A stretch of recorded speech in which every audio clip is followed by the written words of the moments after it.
is as grass, and all the glory of man as the flower of the grass. The grass withers and its flower falls away. Ang tinutukoy po niyan, ang lahat ng laman, tao po yan, ay iniyan tulad ng damo. At ang kaluwalhatian ng tao ay iniyan tulad sa bulaklak ng damo. Ang damo ay natutuyo at ang bulaklak ay nalalanta. Meron pa ba? Okay.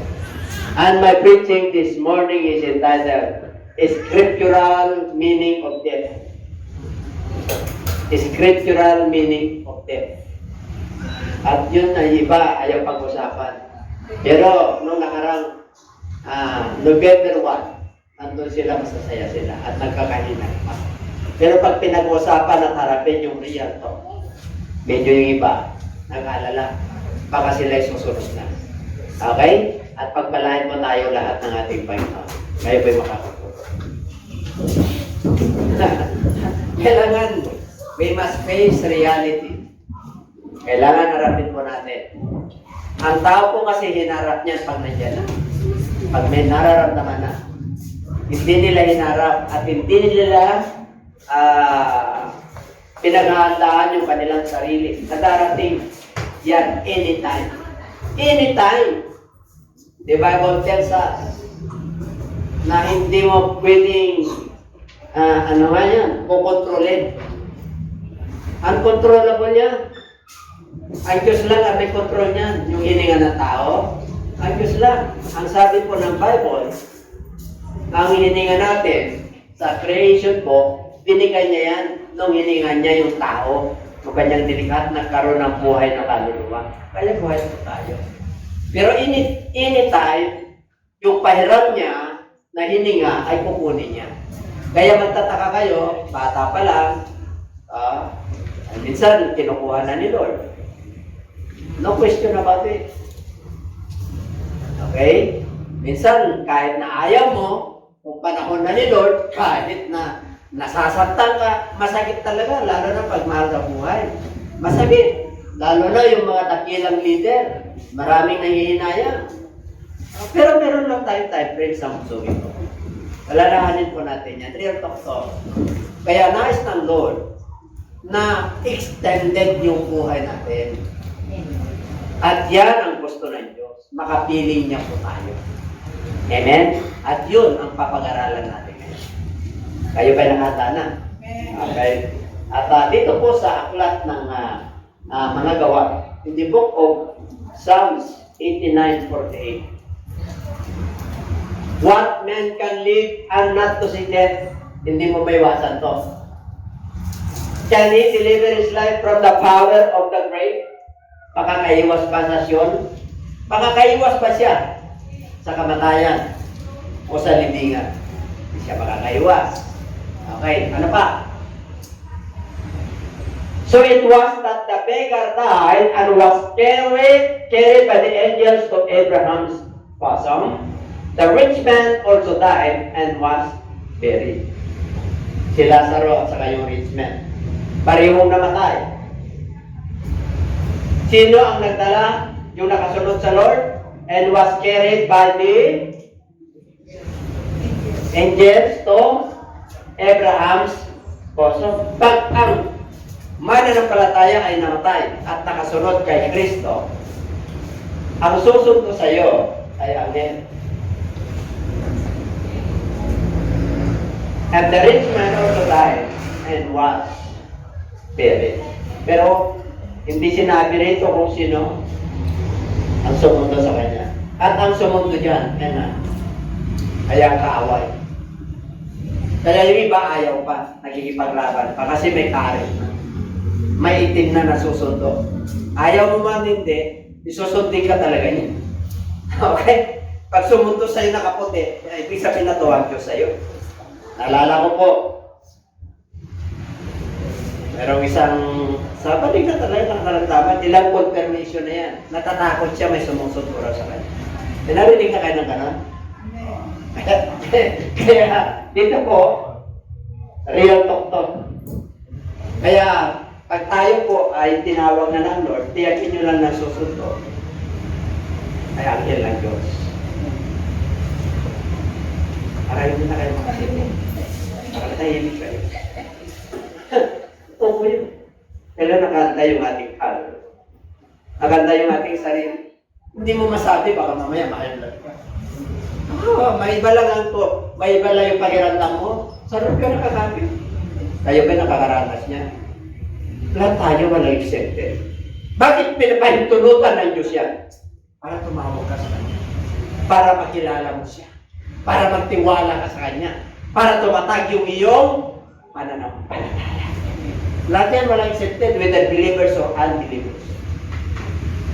Kaya dito po, meron tayong ginawang acronym test. Acronym, pag sinabing acronym, ay merong kakampal yan na meaning po. D, di ba? Ano ang acronym? D stands for number 1. Departure. Pag ang aeroplano, time to depart. Ay, iwanan ka niyan, hindi ka hintayin. May oras yan. Pag nasa abroad, 3 hours before the departure, dapat nandun ka.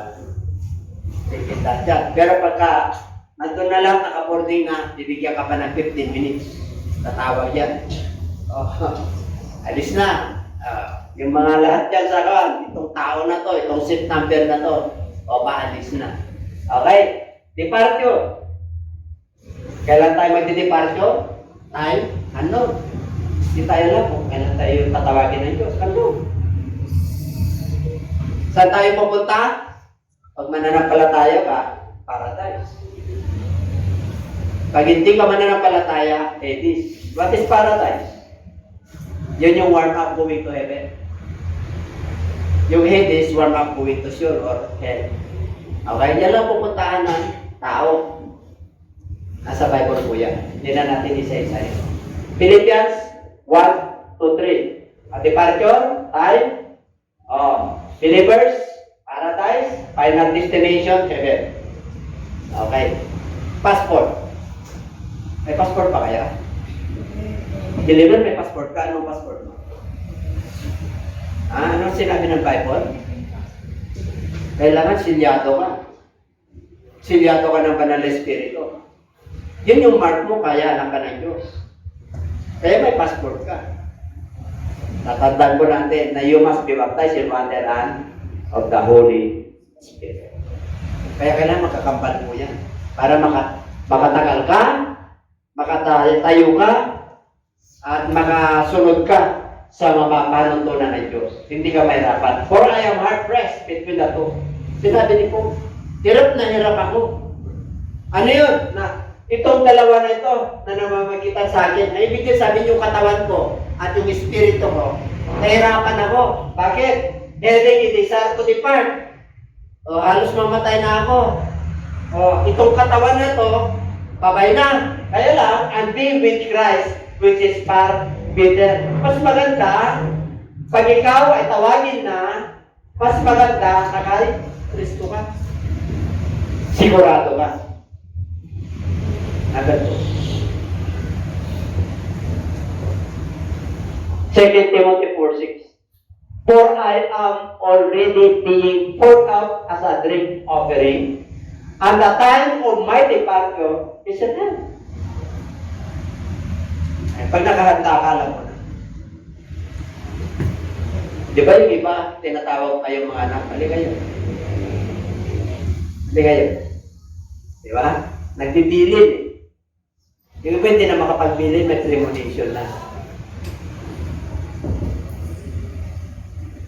Bakit hindi mo?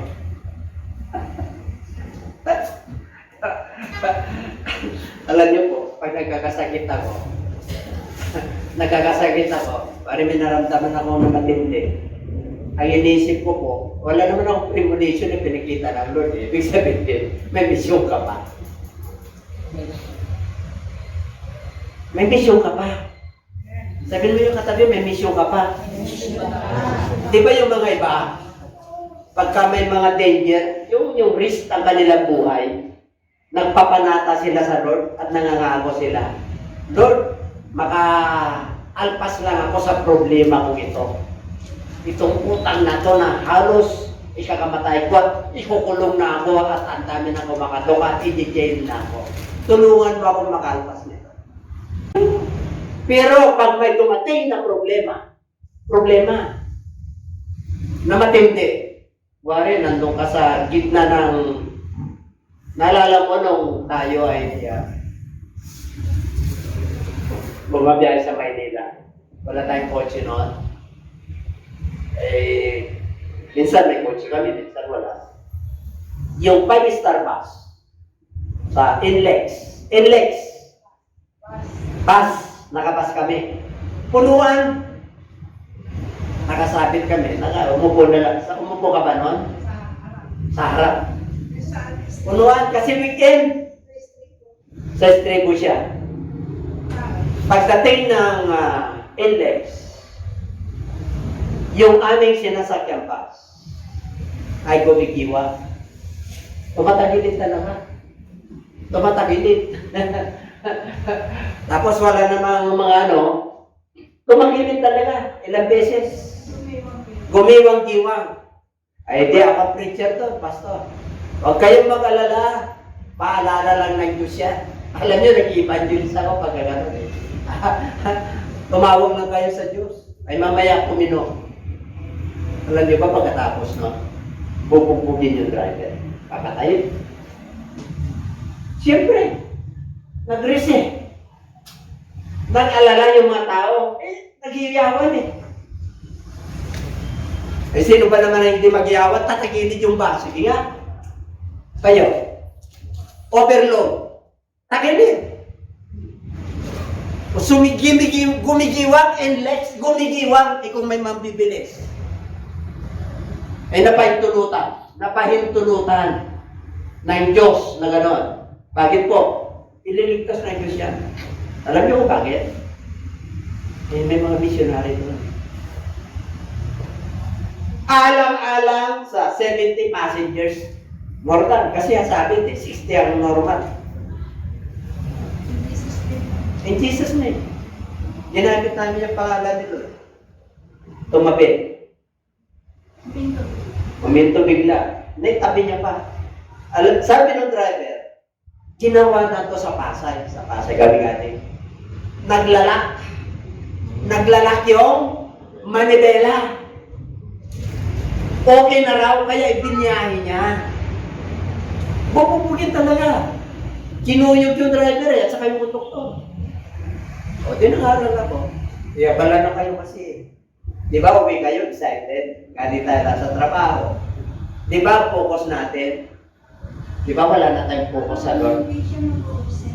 Mag-obsess din. Ang ginawa ko, panahon na para, di ba tumawag tayo lang sa Diyos? Para mag-post tayo ng content. Kasi, in danger tayo. Sino tatawagan mo pag in danger ka? Kahit na iba tayo ng pananampalataya. Ang Diyos. And everybody say amen. Pagdating po sa kalye, binunggo ako. Ako mismo ang bumunggo yung mga tawag nito, yung mga mangga, yung mga puno. Nababangga ako. Pero hindi pinatulutan ng Diyos ng babangga. Binabangga ako ng napakalakas. Hindi pinapahintulutan ng Diyos na madisgrasya. Noong late nila, itong year na to, binangga yung CRT ko, wasak yung bago na BIOS. 1 week pa lang. Ang lakas na impact, hindi natinag yung CRT ko. Amen? Ganon tayo pinoproteksyonan ng Diyos. Dahil mayroon ka pang mission para sa Kanya. Kaya kayong mga pinagaling na may mission kayo. Amen? Huwag niyong pagpunta niyo sa church kung saan na yung intention. Hindi. Kahit na wala pang danger, kahit na wala pang mga paalala ng Diyos, ay matapat ka na. Ang tawag yan, faithful heart. Faithfulness yan, dapat tapat ka sa Diyos. Para pagdating ng mga ganon, naka-impact ka na. Kumbaga sa bangko, kumbaga sa lakas, abay naka-impact na yung lakas mo. Kasi hindi ka nagpuyat. Kasi yung lifestyle mo maayos. Kaya pag dumating yung virus, ang ganda ng immune system mo. Ganun lang po yun. Ganun din yung pag-imbag ng kayamanan ng panlangit. Pag tumawag ka sa Diyos, diretso yun. Bakit po? Walang sagapan. Matuwid ka eh. Amen? Okay. Kaya ang passport mo ay, simple po. Nakahanda na. Bakit? Poured out as a drink offering. Drink offering pa siya. And the time of my departure is at hand. Bakit niya sinabing drink offering? Ikabi-kabila ako ang pag-usik sa kanya eh. Halos babatuin din siya eh. Pag nangaral po siya sa mga hindi mananampalataya, nangaral siya sa mga audio, nangaral siya sa mga anumang klaseng tao. Pag nadidisgrasya siya sa barko, siyang sinisisi. Nadisgrasya po sila. Lumubog ang barko, nawasak dahil sa bagyo. Sino sinisi? Si Paul. Sabi niya, huwag kayong mag-alala, walang mamamatay sa akin. Napadpad sila sa isla. Anong ginawa? Nagparikit na nga po yung Nagparikit. Pinulumputan siya ng ahas. Kita mo na, nabuhay siya sa barko. Hanggang dito, hinahabol siya ng kamatayan. Kita niyo ng tao. Anong ginawa ni Paul? Pinawag niya lang. Pinawag niya yung ahas. Wala eh. Uy! Angin siya ng Diyos. Bakit po nagkaganon? Pag may mga nangyayari sa buhay, ikikits nyo kung tapat ka o sumusunod ka sa iyo. Amen? Kailangan buhay yung ating spiritual. Bakit nangyayari sa bagyo? Bakit pari-pariho na lang yung problema mo? Ilang taon na? Mananampalataya ka naman. Baka kinakausap ka na ng Diyos. Naghingi-hingihan ka lang.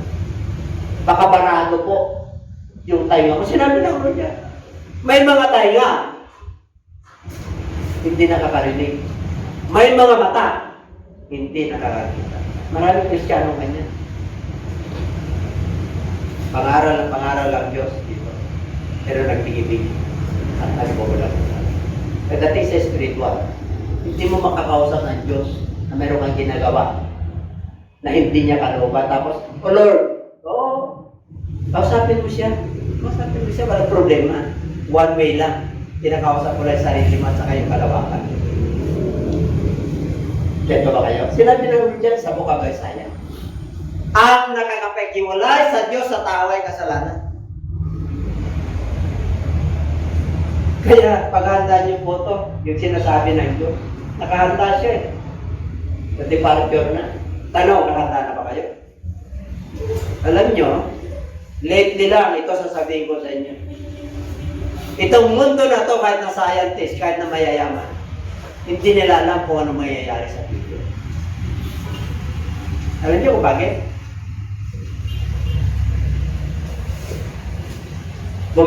Dumating ang bangko, di ba yaman napakahalaga? Dumating ang banking system, universal bank. Ikaw makaka-access, mayaman ka, meron ka lang gagawin. Dala-dala mo yung kayamanan mo sa computer. Di ba may access na kayo, Gcash? Nagtatransact kayo personal, di ba? Kung magkano ano mo.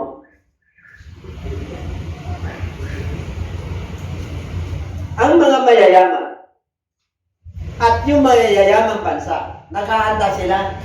Bakit po? War yan eh. Kailan may mamamatay, may generation to ka. Bakit? Yung peak ng dollars, yung peak ng peso, yung peak ng yen, tataas lahat. Uncontrollable yan. Meron akong genius. May magandang libro na inire-recommend niya. Magaling ito. Sabi niya, basahin niyo. The end of the world is just the beginning. The end of the world is just the beginning. Hindi tayo tinatakot. Reality talk ito. Hindi nila alam kung anong mangyayari bukas. Sino nakakalam ng mangyayari bukas? Ha? Ang Diyos. Bakit po?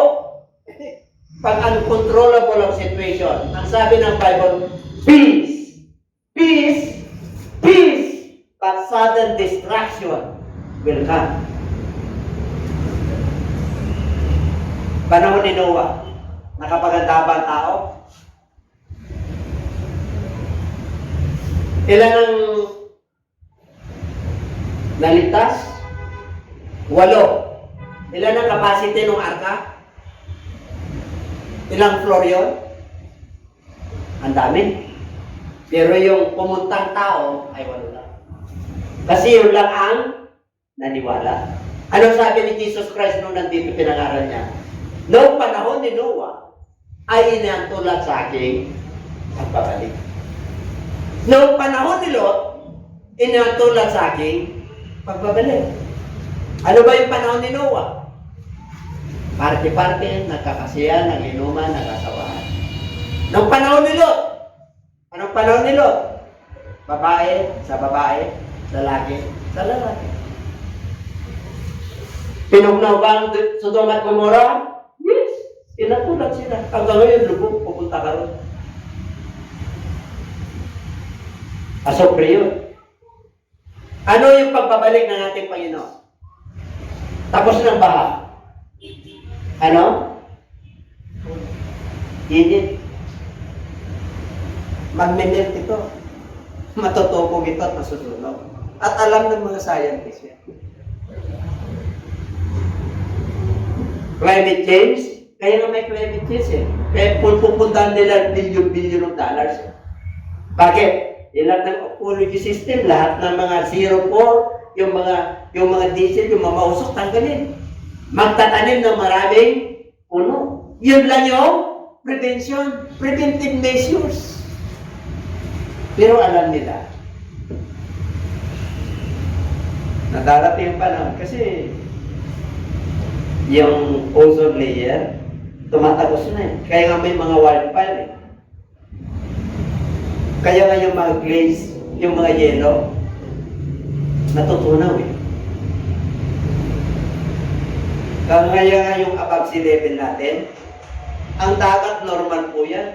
High tide, low tide. Bakit nalulubog ang balon ng Dagupan, naging balon? Yung glacier na yan. Tagtag ka ng tagtag ng kalye, tagtag ka ng tagtag. Tingnan mo yung dinadagdagan yung first floor of na. Every decade yan, dinadagdagan natin. Ano ibig sabihin nun? Kailan maganda ka? Kasi nature ito, nature. Ano sinabi nung nagsabi doon? Naghanap ako ng libro niya, wala akong mahanap. Kasi binabalanse niya yun. Prophecy, science, nangyayari. Kahit ngayon, big question mark. Palagay niyo mga Kristiyano, pag Biblia ang tinanong natin, may katugunan. Alam niyo yung mangyayari? Palagay niyo na may 1 billion na Kristiyano. Nawala yung 500 million. Sudden destruction. There is the chaotic, world chaotic, chaos. Yung 100 lang na tao na mawala eh. Sa isang bansa eh, nagbumul na ang bumundo yung donasyon nandyan eh. Karoon lang na catastrophe, typhoon. Di ba? Ang daming donations. Nagkaroon ng epidemya. Marami bang bumait? Ha? Marami bang naging generous noong panahon ng pandemya hanggang ngayon? Nagkukontribute yung mayayamang bansa. Bakit? Eh kasi alam nila na panahon ng Diyos yun. Yung nangyari sa atin ay panahon ng Diyos para tayo ay makapaghanda. Saan? Sa death. Para extended yung life natin. Amen? Ano ang mangyayari? Nasa Bible. Basahin nyo na lang, mga viewers. 1 Thessalonians chapter 4. Verse 6. The Lord Himself shall descend from heaven. Sino raw ang bababa mula sa langit? Si Jesus Christ. Hindi na siya bababa sa lupa. Sa alapaap lang. Bakit sa alapaap? Kasi sasalubungin niya yung mga mananampalataya. Rapture will take place anytime. Yun! Yung hindi nila pinapaniwala. Magkakaroon ng world new order pag wala na ang mananampalataya, ang Church of God rito. Buong mundo po yun. Ilan ang Kristiyano sa buong mundo? May idea kayo? Ilang bilyon ang population? 8 billion. Ilan ang Muslim? Ilan ang Hindus? Ilan ang Buddhist? Ilan pa yung ibang mananampalataya? Ilan ang Kristiyano dyan? According to the mga 10 years ago, 7 years ago, 1 billion ang mananampalataya kay Kristo. Siyempre, may mga Hudyo, may mga ano, iba-iba. O sabi ng Bible, 50-50. 50 lang yung mga rapture eh. 50-50. Ibig sabihin kung 1 billion, more or less, hindi eksakto to. Ano lang ito, estimation. Para makuha natin yung ratio. Ibig sabihin, 500 million lang yung mararapture. More or less. Kasi nung panahon ni Noah, 8 lang. Yung panahon ni Lot, sinong ligtas? 3 lang. Si Lot at saka yung 2 anak niya. Yun ang ratio. Kaya, marami bang 500 million sa panahon natin ngayon? Marami, kunti. Ha? Ilan ang population ng Pilipinas? Di ba 110 million lang? Ganon kamahal ng Lord yung tao, kahit na hindi sila sumusunod yung 8 billion, meron pa rin ililigtas na Diyos. Sana, isa tayo roon. At ako'y natitiyak mo na isa tayo roon. At sana, hindi 50-50 ang kukunin dito na. Sana lahat tayo. Amen. Kaya pagigilin nyo na yung pananampalataya nyo, kasi grace tayo. Alam nyo, kung sa Bible, nung nagpaparabol ang ating Panginoon, 50-50. Matthew chapter 25. 10 dalaga. Pag sinabing dalaga, purified Christians, believers in Christ. Ilan ang naligtas?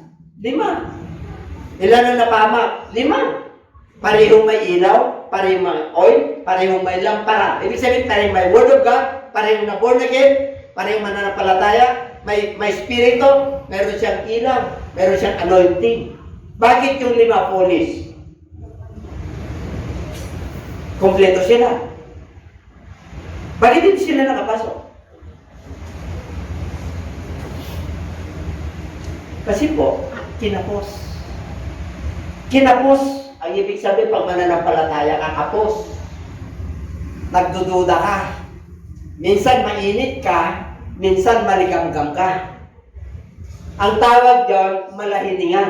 We are now under Laodicean Church, the church in Asia. Yan sana tatalakayin ko, masyadong malalim.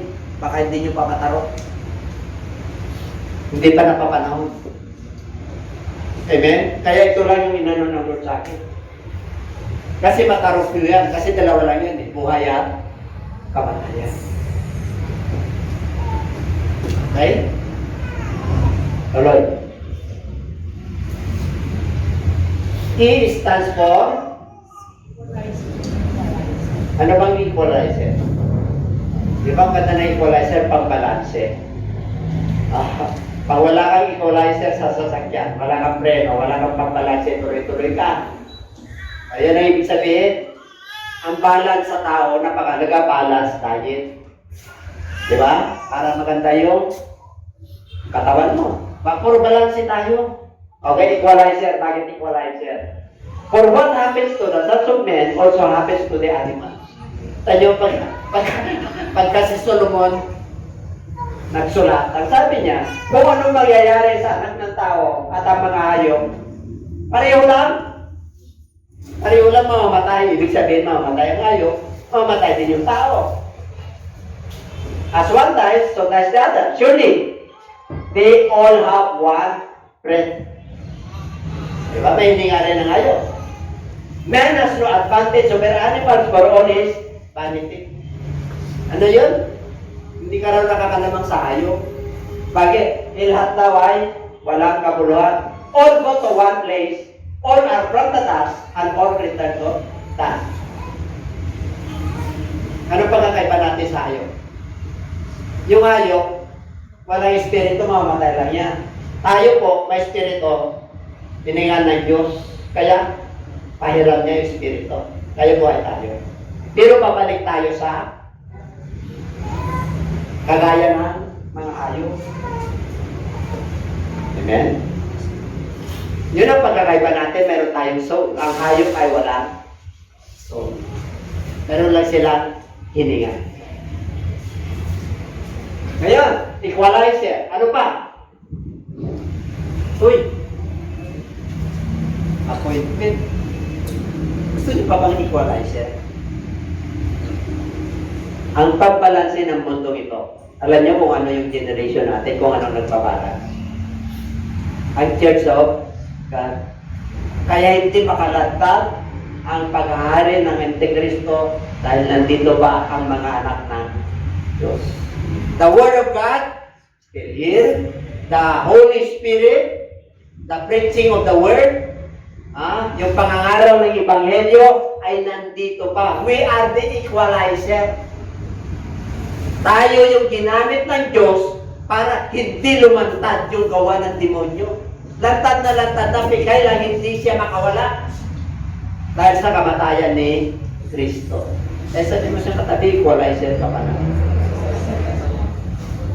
Equalizer ka pala, pero daming nabipisod. Pag equalizer ka, maging blessing ka. Sabi mo siya katabi, blessing tayo. Kahit na may kaya na tayo, gawin natin, gawin natin sa Lord, na tayo ay karapat-dapat tayo, equalizer tayo. Kasi, Church of God tayo. Ang Church of God po, pag hindi nag-ingat yung preacher, mauntog. Di ba? Pag may blessing na, nakakalimutan niya na yung yung pinagkalingan. Di ba? Siyempre ba kayo? Oo. Ay sana, hindi mangyari yun. Sabi. At yan pinag-pray ko. Because the heart of a servant is a faithful heart, a trusted heart, an obedient heart, and there is a forgiveness heart. Kaya kailangan yung heart po natin ay ayusin natin. Ayos pa ang heart nyo? Nagme-maintenance pa kayo? Kahit na nagme-maintenance kayo, dapat yung heart nyo maayos pa rin.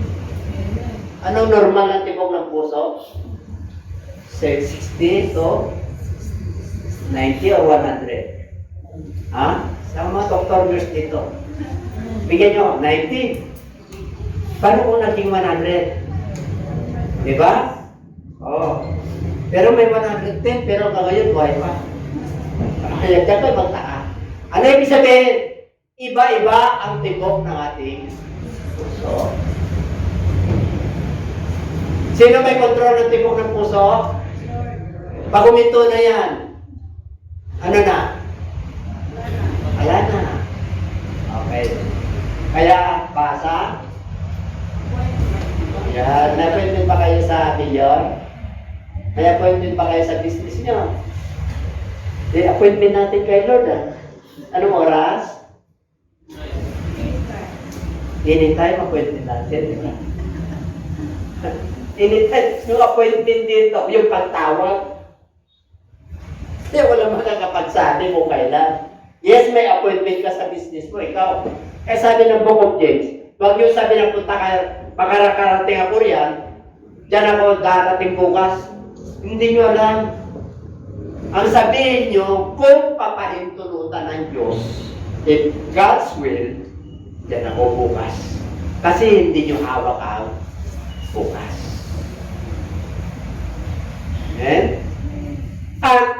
it is appointed for men to die once, but after this, the judgment. Isang bisis lang mamamatay ang tao, at pagkatapos ay paghatol. Nakatakda yan, nakatakda. Pag sinabing appointed, nakatakda. Nakatakda, meron tayong nakatakda. Meron tayong edad, nakasulat dun. Kung mananampalataya sa aklat ng buhay. Pag hindi ka mananampalataya, ay wala ka rin. E may nakatakda. Pag nakatakda yan, anak ka ng Diyos, eh siyempre sa paradise ka. Pero yung judgment dito, pag once na kumikit yan at nawala ng hininga, paradise o hayat lang. And everybody say amen. Okay, ano pa? To everything, there is a season. A time for every purpose under heaven. Lahat ng bagay na nangyayari dito sa kalupaan, sa heaven, sa kalangitan, ay may purpose. Ano yun? Verse 2. Pag-ibasa ng malakas.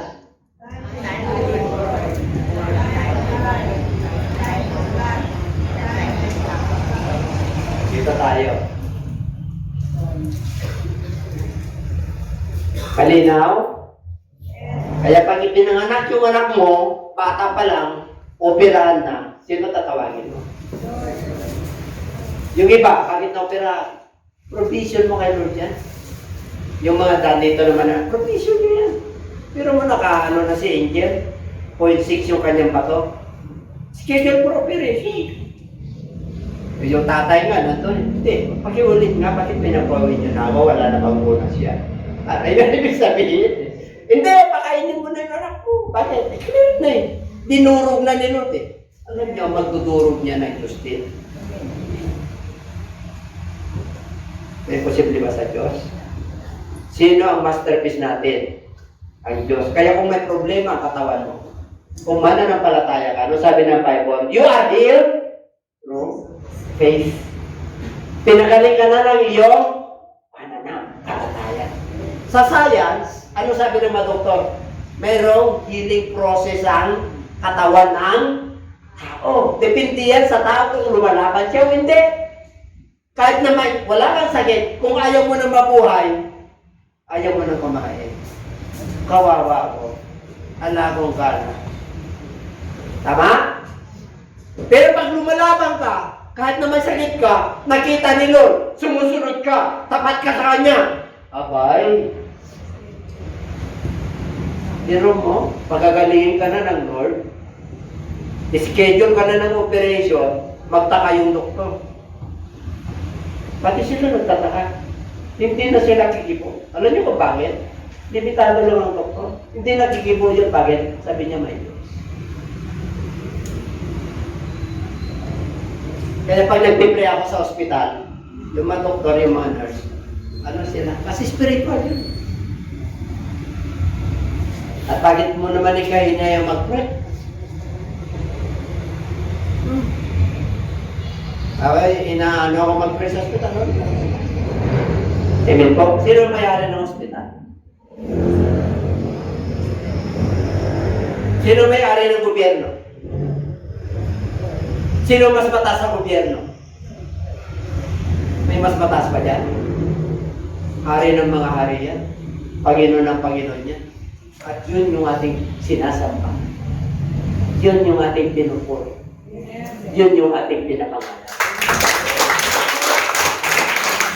Kaya huwag yung pinabiruin yan. Kaya sinabi ng Lord, pag narinig nyo na ang salita ng Diyos, huwag niyong patigasin ang inyong kalooban. Today is the day of salvation. Ang ibig ko sabihin, pag nangangaral ka sa evangelistic, nagpatanggap ka, lumuhaya, pumatok ang Diyos sa kanyang puso.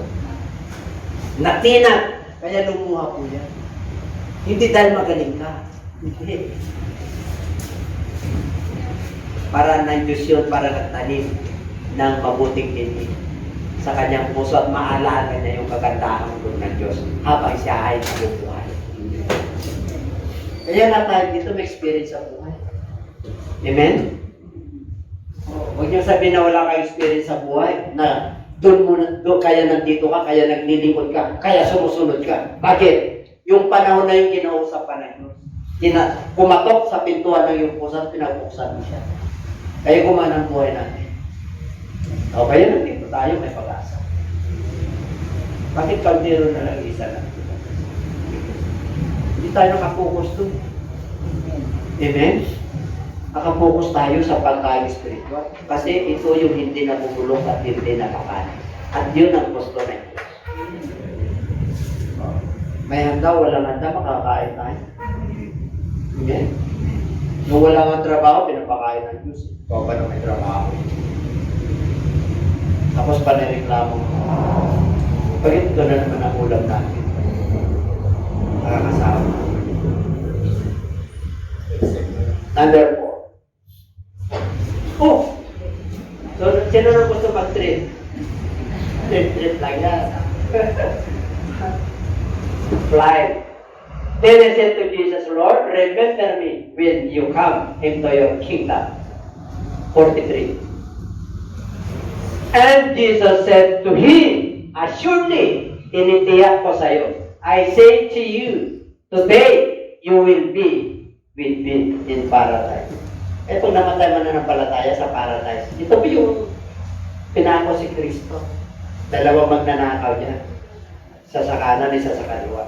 Siya sa gitna. Yung nasa kaliwa, reklamo ng reklamo. Sabi niya, kung ikaw Panginoon Diyos, tawagin mo mga iris, itas mo sarili mo. Sabi nung nasa kanan, bakit ginaganyan mo yan? Wala naman ginawang ano yan. Humingi ka ng habag dyan. O nanampalataya siya. Ano sabi niya sa 42? Balik. Alalahanin mo ako. Ano yan? Sinabi niya kay Kristo, ano yan? Lord. Ano pakakilala niya kay Kristo? Lord. Ano sabi niya? Alalahanin mo ako kung pupunta ka na sa iyong kaharian. Alalahanin mo ako, remember me when you are in your kingdom. And 43, sabi ni Kristo, sigurado. Sino nagsabi? Tao o Diyos? Sigurado. Ngayong oras na to, ngayong araw na to, kukunin na kita. Pero kasama kita sa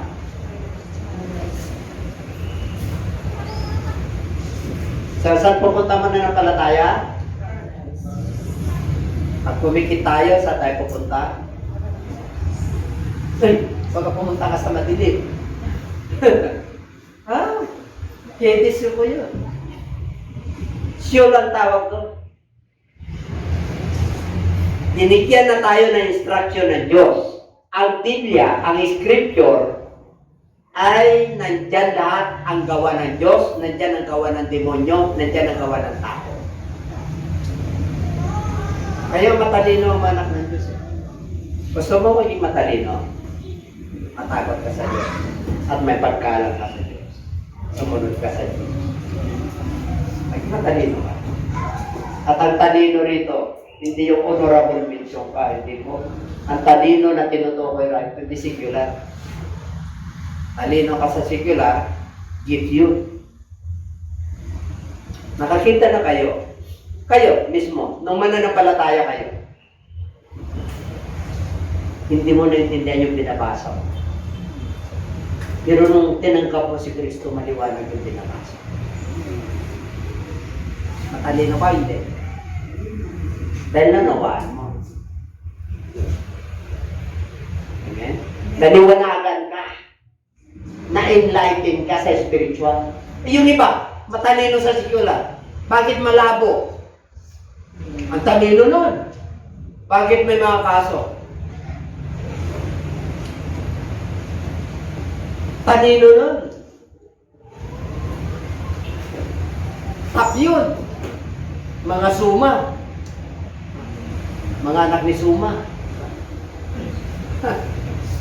Alam mo, ang demonyo, may mga anak yan. May mga kampon yan. Asan ka? Eh, manigurado na ako. Sa Diyos na ako. Amen? Eh, dito pa lang, kahit na may mga problema at pinagdadaanan ko, sa Diyos pa rin ako. Kahit na anong mangyari. Ganyan dapat tayo magbibigay. And everybody says, Amen. Hindi ka umiti. Nung nagdala na tayo. Uy! Sino nang gusto pumunta rito? Tayo! Yung ibang mga ngaral, ang lupa daw ay langit. Di ba? Wala raw heaven, yung iba. O kaya dito sila. Bakit? Itong lupa na ito ay langit. Pag may kapayapaan ka, pag may kagalakan ka, yung mga basic needs mo, nagagampanan. Langit na raw ito, langit. Ang langit po ay spiritual. Ang lupa ay literal. Ang kinakain natin dito ay mga pansamantala. Bread, tinapay, gulay, meat, fish. Ang kinakain natin, preparation to heaven is the Word of God. The bread of life. Yun yung totoong buhay. Kasi yung kaluluwa ay hindi namamatay. Ang namamatay ay physical. Kaya hatulan ay yung kaluluwa. Okay? Yung kaluluwa, nag-aaguni doon sa Hades. Kasi wala pang final judgment. Ang final judgment yung pagbabalik ng Lord. Okay, hatulan yan. Ecclesiastes 12 verse 7, then the dust will return to the earth as it was. And the spirit will return to God. Yung sinasabi ko sa inyo. Pag wala ka ng hininga, pahiram lang ng Diyos yan. Meron kang nakatakda, appointment. Wari, edad mo ganito. Wari, nakatakda na, edad mo, 70 years old. Pwede ba bang i-extend ng Lord, ba? Yes. Gusto nyo i-extend ng Lord? Yes. Sige nga, magiging kayo. Ay, gusto. Ang sarap dito sa lupa, no? Alam nyo? Yung libro na yun, sinasabi niya. Time will come na yung comfort natin sa mundong ito ay mawawala. Hindi ka na makakapagbiyahe.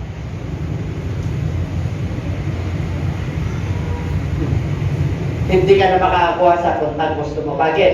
Eh pag nag-rapture, hanapin yung mahal niya sa buhay, pamilya mo. Mananampalataya. Chaos yan. Anong gagawin ng Antichrist? Wala na Church of God eh. Anong gagawin niya? Don't trouble! Don't be afraid! Bakit? Yung computer lang yan. Hoy! Dito na yung mag-ahari, magro-roll, dito na yung sistema. Tatak.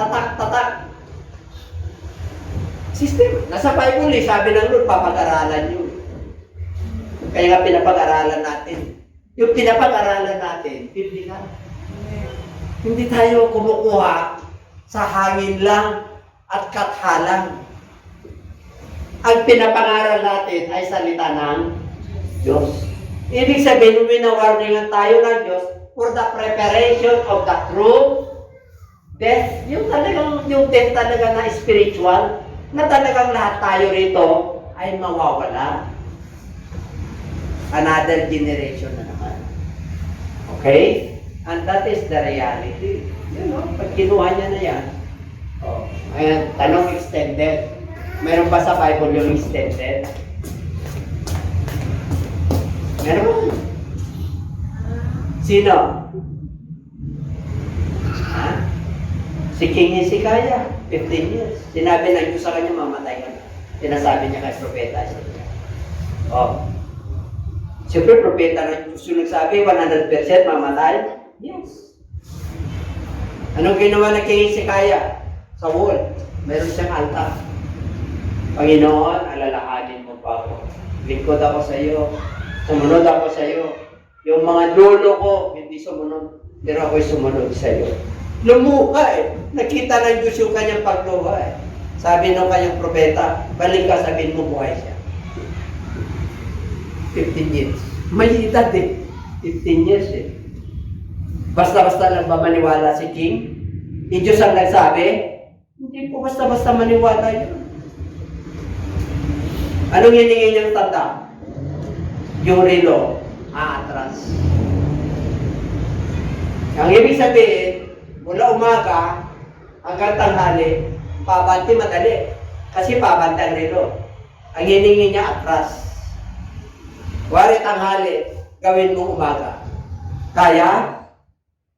Hindi kaya ng tao yun. Diyos lang ang makakapagawa nun. Yun ang sinyalis ni King Isaiah. Nakita niya yung orasan sa palasyo, umatras yung relo. Ang ibig sabihin, nung tumindig siya ng alas 12, anong tindig mo pag nasa shadow ka ng alas 12? Diretso.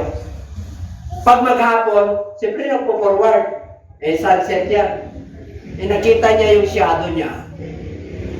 Naging umaga. Naniwala. Kaya extended yung buhay niya. Kaya mama, nanampalataya mga believers. Niwala kayo sa salita na. Kung hindi ka maniniwala dyan, wala tayong magawa. Mapapahamak ka. Sinabi ni Jesus Christ. Si Jesus Christ ay Diyos na nagkatawang tao. Yung Espiritu na nagkatawang tao, si Jesus Christ. Sabi ng 1 Timothy 3:16, wala na tayong pagtatalunan pa. Ang Espiritu o ang Diyos nagkatawang tao. Kaya nga, yung plano ng Diyos, bumaba na siya eh. Kaya nga pag nagsasalita, nagkukwento si Jesus Christ parable. Kasi galing siya sa langit eh. Para maunawaan ng tao. Kaya dito po, conclusion na. Dito pa, yung heaven. And they stoned Stephen as he was calling on God and saying, Lord Jesus, receive me my spirit. Kaya pag mananampalataya ka, at pag pinikit mo na yung mata mo, Panginoong Yesus, kung anong kalooban mo, ano lang? Bari lumalabang ka. Gusto ng Lord na ma-extend yung buhay mo. Extend niya. Experience mo na yan. Ilang beses na. Noong panahon ng pandemic, noong year 2000, nawala na ako sa mundong ito. Lumalakbay na yung kaluluwa ko. Si Pastora, yan ang witness. Sa science, pag 1 minute na nawala ka ng oxygen, ano mayayari sa'yo? Paralyzed ka. Brain damage. Ayun nangyari sa akin dahil may mission pa kami.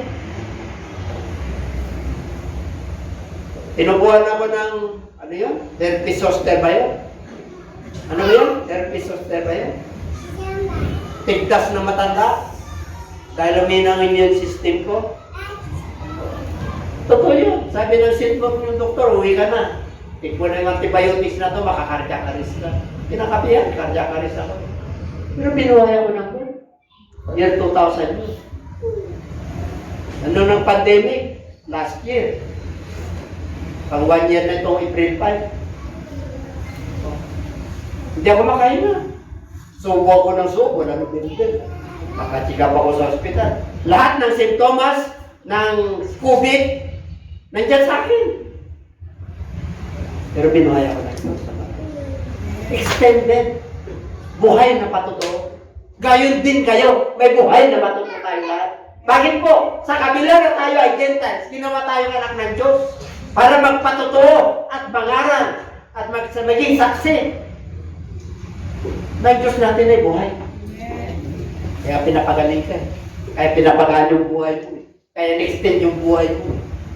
Kaya pinapagaan yung buhay mo. Kahit na mahirap ang buhay.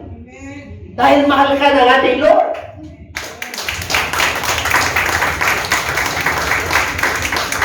Tapos iba tulog pa. No? Sige pa. Kapatid.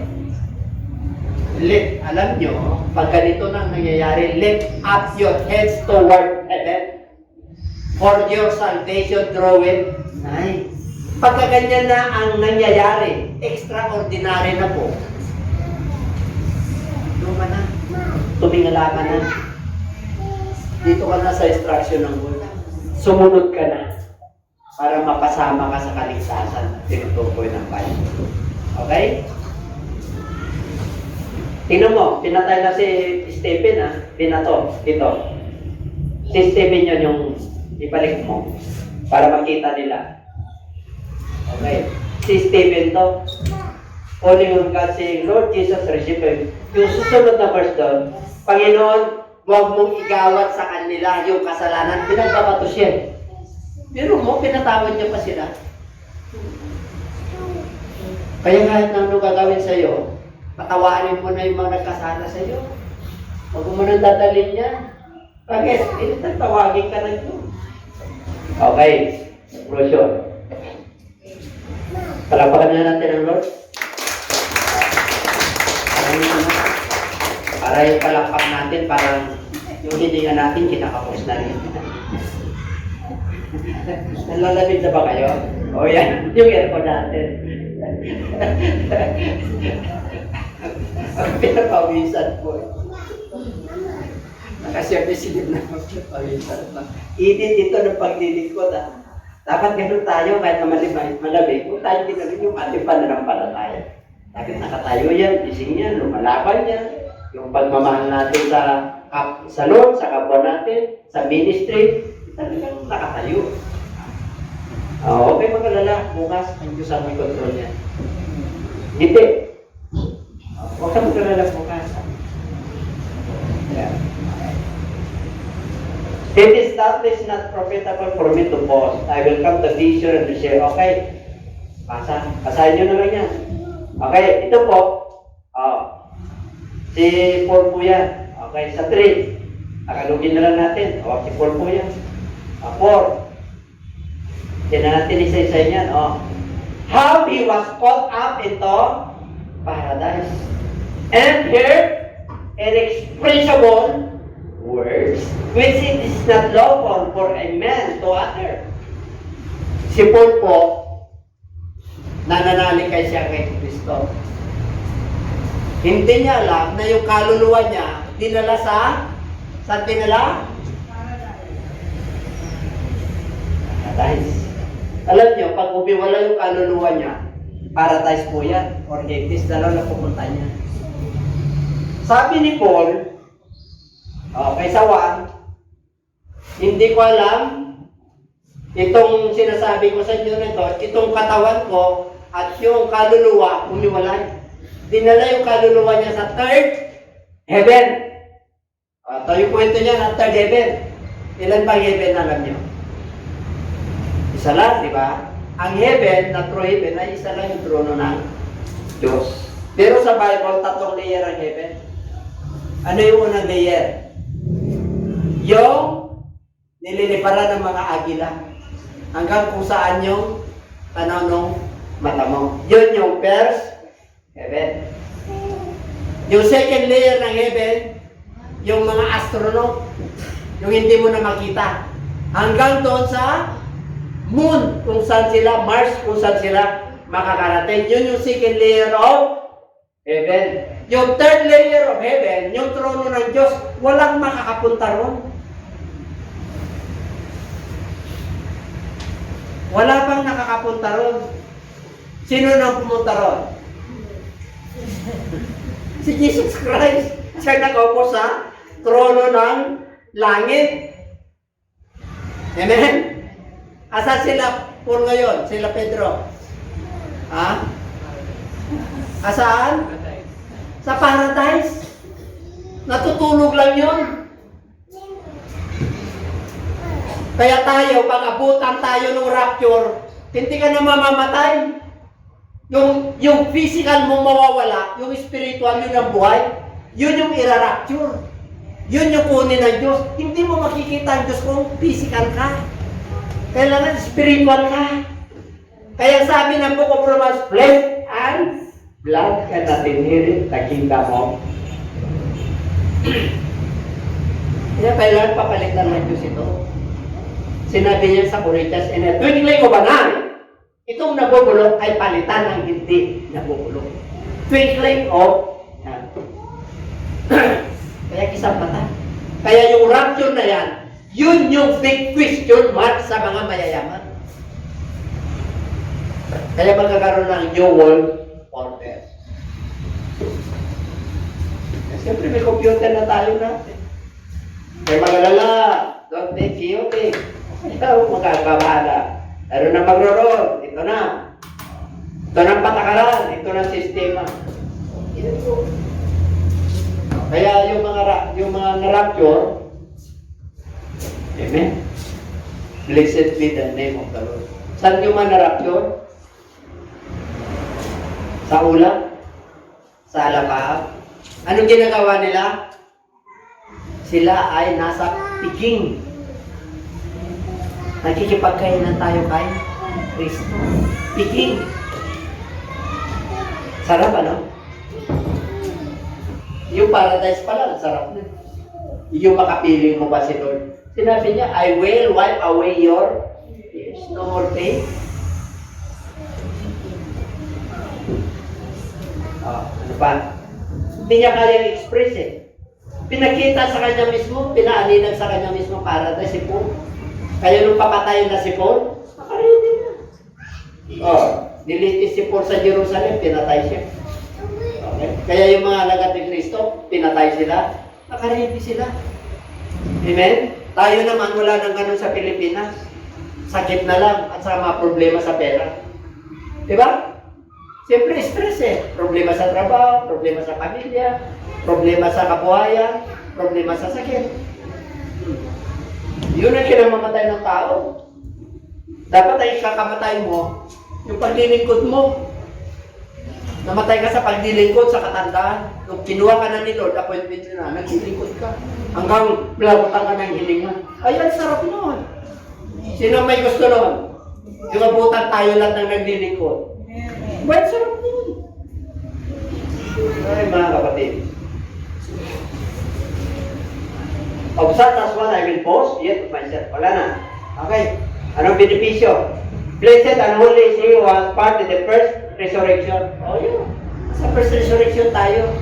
Wala na kasi yung power ng second death. Bakit? Mananampalataya ka eh. Kailan kasama ka sa first resurrection. Ano ba? The sting of death is sin, and the strength of sin is the law. Oh, wala nang kamandag ng kamatayan. Wala nang kamandag. And the strength, ang lakas ng kasalanan ay sa kautusan. Wala nang kautusan, important na law. Si Jesus Christ na yan, kinampanan niya na yan. Kaya, pag si Kristo mananampalataya kay Kristo, wala nang ano yung kasasabi ko like this thing? Kamandag. Ibig sabihin ng kamandag, poisonous. Ang kamatayan, dati sa atin, kamandag, natatakot. Ngayon, victory na. Sa 1 Corinthians 15:57, meron ba dyan? Pwede mo i-click. Victory ng kamatayan sa mga mananampalataya. Nakalagay doon. It is a victory. Why? No more sting of death. Kasi hindi ka na under the law. Kay Kristo ka na. Kakumplituhan natin yan sa buhay. Kaya kumpleto ka. Kay Kristo ka, kumpleto ka. Balanse ka. Happy ka. Ayan Pagibasa ng malakas. Besides, be to God. Sino nagbibigay ng victory? Ang Diyos. Ang Diyos. Sa pamagitan ni Kristo. Yung Diyos, nagkatamang tao ito. Kaya may victory tayo.